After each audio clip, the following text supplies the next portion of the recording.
Hi everyone, आज हम discuss करने वाले हैं देवगुरु बृहस्पति के बारे में। जैसे देवगुरु बृहस्पति अलग अलग घरों में बैठते हैं, उनके क्या इफेक्ट्स होते हैं। अब हम लोग ये चीज़ क्यों डिस्कस कर रहे हैं, क्योंकि देवगुरु बृहस्पति जो हैं वो आपका लक, आपकी मैरिड लाइफ, आपके बच्चे, आपकी ग्रोथ, आपकी प्रॉस्पेरिटी, आपकी स्टेबिलिटी, इन सब चीज़ों को वो मेंटेन करते हैं। अब अगर एक प्लैनेट आपकी लाइफ की 6 मेजर फील्ड्स को कंट्रोल कर रहा है तो आप समझ सकते हैं वो प्लैनेट कितना ज़्यादा इम्पॉर्टेंट होगा। यहीं पर हमें ये भी समझना पड़ेगा कि ये प्लैनेट जैसे जैसे जिस घर में बैठता है वहाँ पर वो कैसे इफेक्ट्स दिखाता है। अब हर एक प्लैनेट को समझने से पहले हमें उस प्लैनेट की बेसिक नेचर समझनी पड़ेगी। जो बेसिक नेचर है देवगुरु बृहस्पति की वो है कि वो नॉलेज को इम्बाइब करते हैं। जिस भी चीज़ को वो टच करते हैं वो चीज़ एक्सपैंड हो जाती है, और जहाँ पर भी वो बैठते हैं उस हाउस के ट्रेट्स को, उस हाउस के एट्रीब्यूट्स को भी एक्सपैंड कर देते हैं। बहुत पॉजिटिव मैनर में ही करते हैं मोस्टली। यहीं पर अगर बृहस्पति थोड़े से मंदे हो जाएं तो कैसे रिजल्ट्स होंगे, और अच्छे हो जाएं तो कैसे रिजल्ट्स होंगे, अब हम एक करके डिस्कस करते हैं। अगर देवगुरु बृहस्पति आपकी कुंडली के पहले भाव में ही बैठ जाए, मतलब फर्स्ट हाउस में ही बैठ जाए, जो आपकी स्क्रीन के ऊपर मैंने नंबरिंग दिखाई है, आप वहाँ से देख सकते हैं कि फर्स्ट हाउस कौन सा है, सेकंड हाउस कौन सा है और थर्ड हाउस कौन सा है। अब अगर वो फर्स्ट हाउस में ही बैठ जाते हैं तो बहुत ज़्यादा क्लियर हो जाता है कि आप बहुत लकी हैं। आपको हमेशा ही टाइम ने फेवर करा है, आपके हित के अंदर ही गया है। आपको ग्रोथ के अंदर बहुत ज़्यादा इजीली उन्होंने हेल्प आउट किया है। इतना ही नहीं है, यहाँ पर एक चीज़ और ध्यान देने वाली है कि जब भी देवगुरु बृहस्पति फर्स्ट हाउस में बैठते हैं तो बंदे का जो फिजिकल स्ट्रक्चर होता है वो थोड़ा सा हेल्दियर साइड पे हो जाता है। जितनी भी कोशिश कर लें, फैट इतनी इजीली नहीं टूटता, नहीं हो पाते वो पतले। यहीं पर अगर देवगुरु बृहस्पति यहाँ बैठे हैं तो फिर आपकी जो जॉब होएगी वो टिपिकल 9 to 5 नहीं चलती, क्योंकि देवगुरु बृहस्पति को लोगों के अकॉर्डिंग या लोगों के रूल्स मानना या उनके ऑर्डर सुनना इतना पसंद नहीं है, कि वो देवगुरु हैं। उनके पास नॉलेज का भंडार है और वो आपको एक एडमेंट टाइप की पर्सनालिटी दे देते हैं कि आप दूसरों को अपने आगे नॉलेज वाइज कुछ खास लेवल पे नहीं समझते होंगे। इसीलिए ये अपनी मर्जी से काम करने वाले लोगों के अंदर चले जाते हैं और मोस्टली अपने काम में ही देखे जाते हैं। यहीं पर अगर इनके साथ कोई और प्लैनेट आके बैठ जाता है तो ये उसके ट्रेड्स को भी एक्सपैंड कर देते हैं। फॉर एग्जांपल, अगर फर्स्ट हाउस में जुपिटर के साथ सैटर्न आके बैठ जाता है तो बहुत स्लो ग्रोथ मिलती है लाइफ के अंदर, क्योंकि जुपिटर और सैटर्न दोनों ही बहुत स्लो प्लैनेट्स हैं। यहीं पर अगर देवगुरु बृहस्पति पहले हाउस में ना होकर सेकंड हाउस में हो जाते हैं तो सेकंड हाउस के रिजल्ट्स को ये और ज़्यादा एम्पलीफाई कर देते हैं। जैसे आपकी फैमिली से आपको सपोर्ट मिलता रहेगा थ्रू आउट द लाइफ। आपकी फैमिली आपके साथ हमेशा हर एक पॉइंट पर एग्री करेगी और आपके लिए पॉजिटिव आउटपुट ही निकाल के रखेगी। यही है। और दूसरी चीज़ यहाँ पर यह भी है कि जैसे आपकी वाणी का घर होता है सेकंड हाउस, तो देवगुरु बृहस्पति बहुत सॉफ्ट स्पोकन है। सॉफ्ट स्पोकन होने के कारण आप भी बहुत सॉफ्ट स्पोकन बन जाते हैं और आप किसी ऐसे करियर में ही एक्सेल कर पाते हैं जहाँ पर आपको ज़्यादा डांटना ना पड़े, लोगों को ज़्यादा नेगेटिव ना बोलना पड़े। सॉफ्ट स्पोकन नेचर के साथ, आराम के साथ ही आप उन्हें डील कर सकें। और यहीं पर आपका bank balance period house decide करता है, और बैंक बैलेंस आपका बहुत ज़्यादा एक्सपैंड हो जाता है, चाहे वो इनिशियली बहुत कम भी हो। पर इनिशियली इतना कम नहीं होगा, क्योंकि जब आप देवगुरु बृहस्पति आपके लगन में होते हैं तो आपके बर्थ के बाद ही आपकी फैमिली का फाइनेंशियल स्टेटस बूस्ट कर जाता है। यही देवगुरु बृहस्पति अगर आपकी कुंडली के थर्ड हाउस में बैठ जाए, थर्ड हाउस में बैठने के बाद ये क्या करते हैं, ये आपको एक ग्रोथ देते हैं। ग्रोथ मार्केटिंग के अंदर, ग्रोथ ट्रैवलिंग से। वैसे तो देवगुरु बृहस्पति को ट्रैवल करना, मार्केटिंग करना, क्योंकि इन दोनों के अंदर उनको सामने वाले के आगे थोड़ा झुकना पड़ता है। ये दोनों ही चीज़ें उनको नहीं पसंद, उनके नेचर से थोड़ी एंटी चलती है। पर बृहस्पति की नेचर है, जहाँ पे भी उनको डाल दोगे वो उसी अकॉर्डिंग आपको अच्छे रिजल्ट्स देंगे ही देंगे।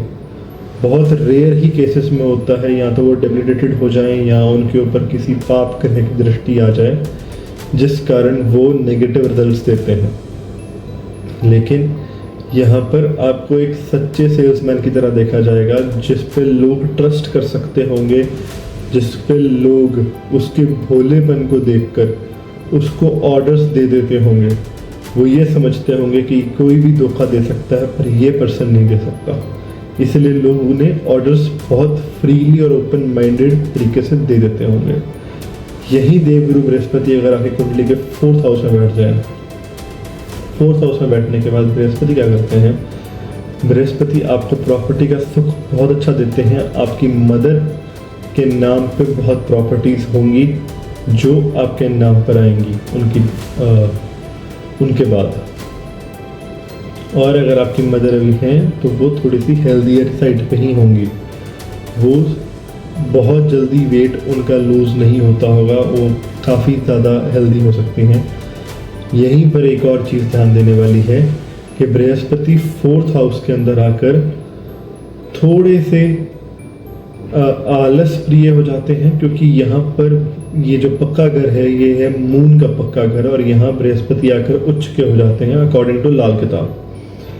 जब कोई प्लैनेट उच्च का हो जाता है तो वो अपनी मर्जी के अकॉर्डिंग जो चाहे वैसे परफॉर्म करता है एक्ट्स को। जब वो उच्च के हो गए हैं यहाँ पर आकर, तो आपको सारी प्रॉपर्टीज़ का, सारी गाड़ियों का, जो जो आपकी इच्छाएं उन सब का सुख पूरा देंगे। लेकिन एक सिंपल सी चीज़ ध्यान देने वाली है कि बृहस्पति रिजल्ट्स थोड़े स्लो देते हैं, पर जो देते हैं स्टेबल देते हैं। तो आप यहाँ पर पेशेंस थोड़ी सी ज़रूर रखिएगा। जितना हो सके अल्कोहल से दूर रहिए, क्योंकि अल्कोहल पीने से आपके बृहस्पति डैमेज होते हैं, और जब भी बृहस्पति डैमेज होंगे वो आपको रिजल्ट्स उतने अच्छे से नहीं दे पाएंगे। यही बृहस्पति अगर आपकी कुंडली के 5th हाउस में बैठ जाए तो वेल्थ में एक्सपेंशन दे देते हैं। मुकेश अंबानी जी की कुंडली के अंदर बृहस्पति 5th हाउस के अंदर है, वेल्थ में एक्सपेंशन है। 0 डिग्री के बृहस्पति बैठे हैं उनकी कुंडली के अंदर। 0 डिग्री एक मैजिकल डिग्री भी है, इसको एक नया टॉपिक है, इसको हम लोग फिर कभी किसी और वीडियो में डिस्कस करेंगे। लेकिन यहाँ पर जब भी बृहस्पति बैठेंगे वो आपको वेल्थ में एक्सपेंशन देंगे, आपको फाइनेंस की नॉलेज देंगे, आपको शेयर मार्केट की नॉलेज देंगे, और आपके लिए शेयर मार्केट उसके पॉइंट के बियॉन्ड है, गैम्बल नहीं, एक सोची समझी इन्वेस्टमेंट बन जाएगा। जब भी बृहस्पति 5th हाउस में बैठेगा, आपको जो भी आपका लव अफेयर चलेगा वो बहुत स्टेबल चलेगा। स्टेबल अब कैसे चलेगा? स्टेबल इन द सेंस कि वो आपके प्रति पूरा डेडिकेटेड होएगा, आपका लवर वो आपको पूरा ट्रस्ट करता होगा, और आप उसको इजीली ट्रस्ट आप भी कर पाते होंगे। ये चीज़ होती है यहाँ पर। अब 5th हाउस लव अफेयर्स का है, मैरिज का नहीं है। मैरिज के रिजल्ट को समझने के लिए हमें 7th हाउस भी देखना पड़ेगा कुंडली के अंदर, तो प्लीज़ इसे कंफ्यूज मत कर लीजिएगा। अगर यही बृहस्पति 5th हाउस में ना होकर 6th हाउस में बैठ जाए, 6th हाउस का बृहस्पति, वैसे तो ये घर बहुत ज़्यादा अच्छा नहीं है बृहस्पति के लिए, बट मैंने जैसे आपको बताया था कि बृहस्पति जहाँ बैठते हैं अच्छे रिजल्ट्स ही देते हैं।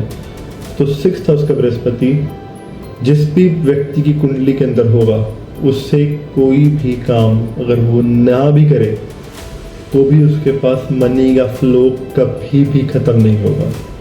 एक कंसिस्टेंट मनी का फ्लो आता ही रहेगा, और अच्छा फ्लो आएगा जिससे वो अपनी एक अच्छी ज़िंदगी काट सकता है। यहीं पर आप लोगों ने कुछ लोग देखे होंगे, जब भी आपके घर में कोई गेस्ट आते होंगे, जब वो सारे गेस्ट बैठे हुए हैं, बात कर रहे हैं, बीच में से एक व्यक्ति उठकर जाकर सीधे जाके सो गया, या ऊंची ऊंची बीच में वीडियो चला के बैठ गया है, और वो अभी बुजुर्ग नहीं है। वो बुजुर्ग हैं तो चलो मैं उसको दूसरे वे से हम देख सकते हैं, पर बुजुर्ग नहीं है वो, वो व्यक्ति ऊंची ऊंची वीडियोस चला रहा है, बिल्कुल इग्नोर कर रहा है उनको, प्रायोरिटी काम को डिले कर रहा है, किसी और चीज़ों पे फोकस कर रहा है पहले, जो इतनी प्रायोरिटी नहीं भी है। ये सब ट्रेड्स हैं बृहस्पति 6th हाउस के। बृहस्पति 6th हाउस किसी की परवाह नहीं करता, किसी भी चीज़ की परवाह नहीं करता, ना सोसाइटल नॉर्म्स की, ना रिश्तों की, ना रिश्तेदारों की, और बहुत चिल सा रहने के अंदर इसका मन करता है, मतलब टेंशन फ्री रहने का मन करता है। इसीलिए मैंने कहा था कि बृहस्पति यहाँ बैठकर बंदे को एक ऐसा फ्यूचर दे देता है जिसमें वो काम करे या ना करे, उससे पैसे का फ्लो बहुत कंसिस्टेंटली मिलता रहता है। ये था हमारी वीडियो का फर्स्ट पार्ट। अगर आप मुझसे सेकंड पार्ट जल्दी ही चाहते हैं तो प्लीज़ उसे कमेंट सेक्शन में मेंशन कर दीजिए। मैं सेकंड पार्ट लेकर जल्दी ही आऊँगा, और मेरे चैनल को सब्सक्राइब ज़रूर कर लीजिएगा। Thank you.